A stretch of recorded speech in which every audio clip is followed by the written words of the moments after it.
সুপ্রিয় দর্শক, দেশ ভিশন 24 পক্ষ থেকে অভিনন্দন জানাচ্ছি। আমি শাহ আলম সম্রাট। সেই সাথে আমন্ত্রণ জানাচ্ছি ঢাকা মহানগর উত্তর পল্লবী থানা 6 নং ওয়ার্ড চলমান উন্নয়ন নিয়ে বিশেষ প্রতিবেদন দেখার জন্য। আজকে আমার সাথে আলোচনায় অংশগ্রহণে আছেন ঢাকা মহানগর উত্তর পল্লবী থানা 6 নং ওয়ার্ড বিএনপি নেত্রী সাফিয়া আক্তার নূর আছেন আমার সাথে। দীর্ঘদিনের রাজনীতিতে এক বলিষ্ঠ একটা কর্মী হিসেবে আমরা যাকে জানি। আমার তথ্য সংগ্রহে আছে 5 আগস্ট 2024-এর আগে একটানা যে 1 মাস আন্দোলন হয়েছে, সেই আন্দোলনে 10 নম্বর গোলচক্করে এবং ঢাকা সিটির অনেক প্রান্তেই তাকে দেখা গেছে এই সাফিয়া আক্তার নূরকে। সাফিয়া আক্তার নূর ঢাকা 16 আসনের সংসদ সদস্য যে আমিনুল হক সাহেব আছেন প্রার্থী হিসেবে, আমরা সেই আমিনুল হক সাহেবের সাথে সবসময় আমরা এই সাফিয়া আক্তার নূরকে দেখি তার মিছিল মিটিংয়ে, এবং মাহবুব আলম মন্টু ঢাকা মহানগর উত্তর যুগ্ম আহ্বায়ক বিএনপি এবং যে নূর সালাম পল্লবী থানার যে যুব দলের যে একজন অ্যাক্টিভ নেতা, সেই নূর সালামের সাথে আমরা দেখি এবং দেখি 6 নং ওয়ার্ড সভাপতি, সাধারণ সম্পাদক, সহসভাপতি বিএনপি তাদের সাথে দেখি। 6 নং ওয়ার্ডের সকল মিটিং মিছিলে আমরা তাকে দেখি। আজকে তার সাথে একটু কথা বলছি। আসসালামু আলাইকুম। ওয়ালাইকুম আসসালাম।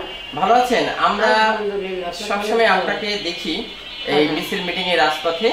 তো আমরা দীর্ঘ এই আন্দোলনগুলোতেও আমরা আপনাকে রাজপথে দেখেছি। এখন মুক্ত বাংলাদেশ 5 আগস্টের পর কেমন আছেন? আলহামদুলিল্লাহ, আমরা ভালো আছি। প্রথমেই আমি আমার মহান আল্লাহ তাআলাকে স্মরণ করি, তারপরে আমার দেশপ্রেমিক মেজর জেনারেল বীর মুক্তিযোদ্ধা জিয়া রহমানকে স্মরণ করি, তার নেতৃত্বে বেগম খালেদা জিয়া ও তারেক রহমানকে স্মরণ করি। আল্লাহ পাক সবাইকে ওনাদেরকে ভালো রাখুন।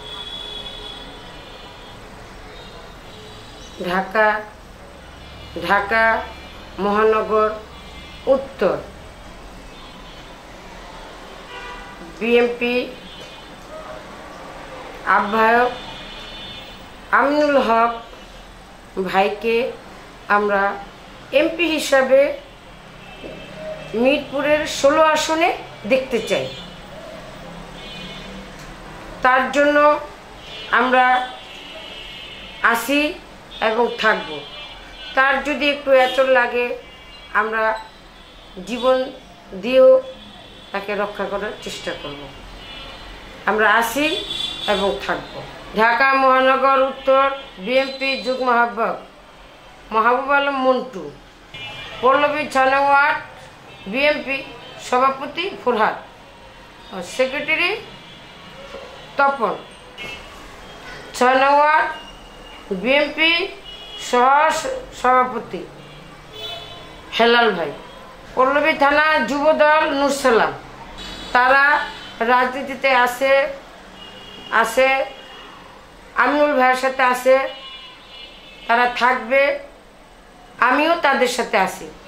আপনারা দোয়া করবেন যাতে সবসময় তারা আমিনুল ভাইয়ের পাশে থাকতে পারে।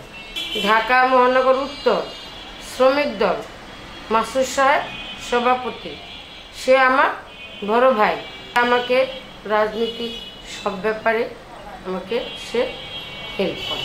একটা বিষয় জানতে চাই, আপনার এই যে ব্যক্তিগুলো আপনার পেছনে আছে, ঢাকা মহানগর উত্তর বিএনপি আহ্বায়ক আমিনুল হক সাহেব ঢাকা 16 আসন সংসদ সদস্য পদপ্রার্থী, তারপরে বললেন যে ঢাকা মহানগর উত্তর বিএনপি যুগ্ম আহ্বায়ক মাহবুব আলম মন্টু সাহেব আছেন আপনার সাথে, এবং আছে আপনার সাথে আরও রাজনৈতিক যে গাইডলাইন দিচ্ছে আপনাকে ঢাকা মহানগর উত্তর পল্লবী থানা 6 নং ওয়ার্ড বিএনপির সভাপতি এবং সাধারণ সম্পাদক এবং সভাপতি হেলাল সাহেব। তো সাথে আছে ঢাকা মহানগর উত্তর পল্লবী থানা যুব দলের সম্মানিত সভাপতি নূর সালাম সাহেব, এবং আছে শ্রমিক দল ঢাকা মহানগর উত্তর সভাপতি মাসুদ সাহেব, এবং এতগুলো সুনামধন্য নেতৃবৃন্দ, তাদের সাথে আপনি রাজপথে ছিলেন, আছেন, আগামীতে থাকবেন। যদি 16 আসনে এমপি ইলেকশন হয়, আমিনুল হক সাহেবের জন্য আপনাদের নারী নেতৃত্বে কিভাবে এগিয়ে আসবেন একটু বলেন। আমিনুল ভাই যখন নির্বাচন করবে তখন আমরা তার জন্য সবাই নামবো, মাঠে নামবো, ঘরে ঘরে যাব, ভোট চাইব, তাকে ভোট দিয়ে পাশ করার চেষ্টা করব।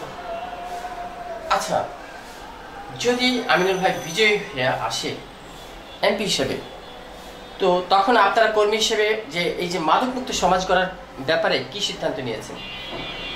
আমরা সিদ্ধান্ত নিয়েছি আমরা তার পাশে থাকব, তার পাশে থেকে তাকে নিয়ে আমরা মাদক মুক্ত করার চেষ্টা করব। সন্ত্রাস, চাঁদাবাজ এরা কেউ থাকবে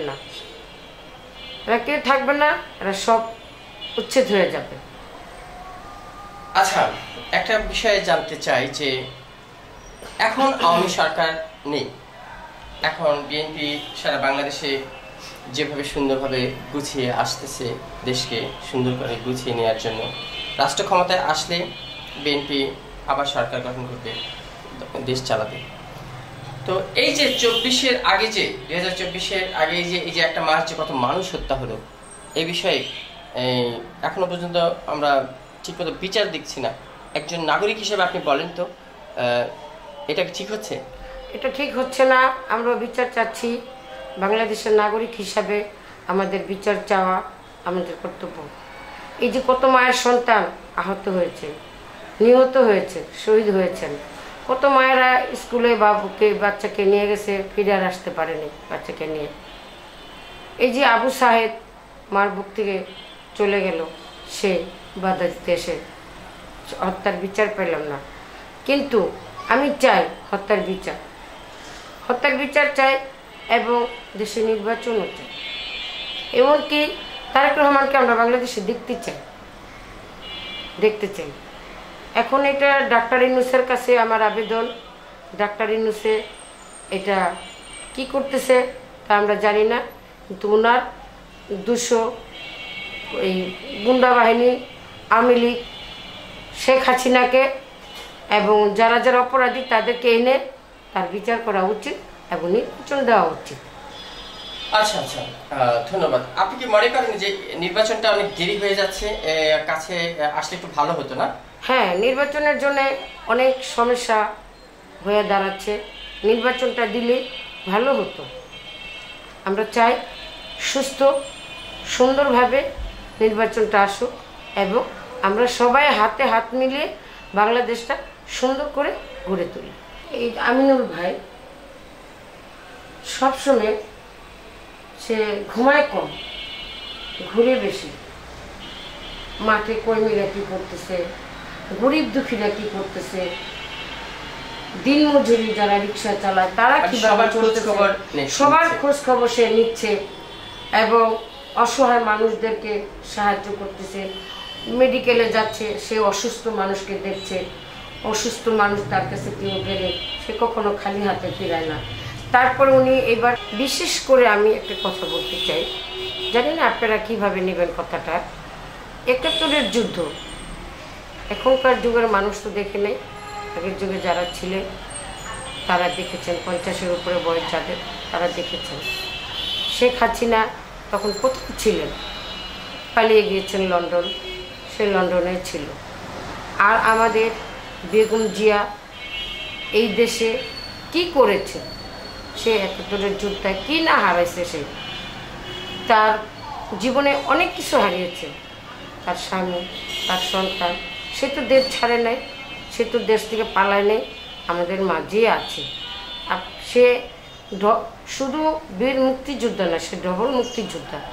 এখন আপনারা জনগণ বলেন, এই দেশের যোগ্য প্রধানমন্ত্রী কে হতে পারে? শেখ হাসিনা না বেগম জিয়া? আপনারা বলেন, আপনারা বিবেচনা করেন। শেখ হাসিনা মানে আপনি বলতে চাচ্ছেন বাংলাদেশে 3বার প্রধানমন্ত্রী ছিল বেগম খালেদা জিয়া, এবং বাংলাদেশের যোগ্য প্রধানমন্ত্রী হবার যোগ্য তা একমাত্র রাখেন বেগম খালেদা জিয়া, এবং বর্তমান অথবা যদি সে নেতৃত্বে প্রধানমন্ত্রীর নেতৃত্বে না আসে তো তারেক রহমান। এই তো তারেক রহমান, তার নির্দেশে তারেক রহমান আসবে। ধন্যবাদ আপনাকে। হ্যাঁ, ঠিকই বলেছেন। বাংলাদেশের রাষ্ট্র কাঠামো আমরা দেখছি একটানা 3-3বার প্রাইম মিনিস্টার ছিলেন বেগম খালেদা জিয়া, এবং তার আমলে নিত্য প্রয়োজনীয় দ্রব্যমূল্য কিন্তু অনেক কম ছিল, কমের দিকে ছিল, এবং দেশের হয়তো অনেক চেঞ্জ হয়েছে। 17 বছর বিএনপি না থাকার কারণে একতরফা আওয়ামী সরকার যা মন চায় তাই করেছে। তাতে দেশের উন্নয়ন আমরা যা চেয়েছিলাম তা পাইনি। এমনটাই দেশের জনগণ, আমাদের দেশ থেকে অনেক কিছু চলে গেছে। চাল, ডাল, তেল বা নিত্যপ্রয়োজনীয় যা খেয়ে বাঁচবো তার দাম বেড়ে গেছে। এখনো সেই দাম আছে, কিন্তু দামটা কমেনি। চালের দাম, ধন্যবাদ আপনাকে। স্বর্ণের দাম, কোনো দাম কমানো হয়নি। তো আমরা আশাবাদী নেক্সট বিএনপি ক্ষমতায় আসলে যেন এই নিত্য প্রয়োজনীয় দ্রব্য মূল্য নিয়ন্ত্রণ করা হয়, এবং যাতে করে দেশকে আরো এগিয়ে নেওয়া যায়, যা দেশকে সুন্দর করে। আমরা বাংলাদেশে 18 কোটি মানুষ আছি, হয়তো বা বেশিও হচ্ছে, কম আছে। ধন্যবাদ। সবাই মিলে মিশে আমরা দেশকে সুন্দর করে সোনার বাংলাদেশ গড়ে আমরা থাকতে চাই, ভালো থাকতে চাই। ধন্যবাদ আপনাকে। আজকে এই পর্যন্তই। দেখা হবে অন্যদিন অন্য বিষয়ে। প্রিয় দর্শক, আমার সাথে যিনি আজকে আলোচনায় অংশগ্রহণ ছিলেন ঢাকা মহানগর উত্তর পল্লবী থানা 6 নং ওয়ার্ড বিএনপি নেত্রী সাফিয়া আক্তার নূর। প্রিয় দর্শক, আপনাদের কাছ থেকে বিদায় নিচ্ছি। দেখা হবে অন্যদিন অন্য বিষয়ে। ভালো থাকবেন। আল্লাহ হাফেজ। ধন্যবাদ। আপনাকে অসংখ্য ধন্যবাদ। আমাদের 6 নং ward Pallabi, Rupnagar, eastern housing, যেখানে আছেন সবাই ভালো থাকবেন।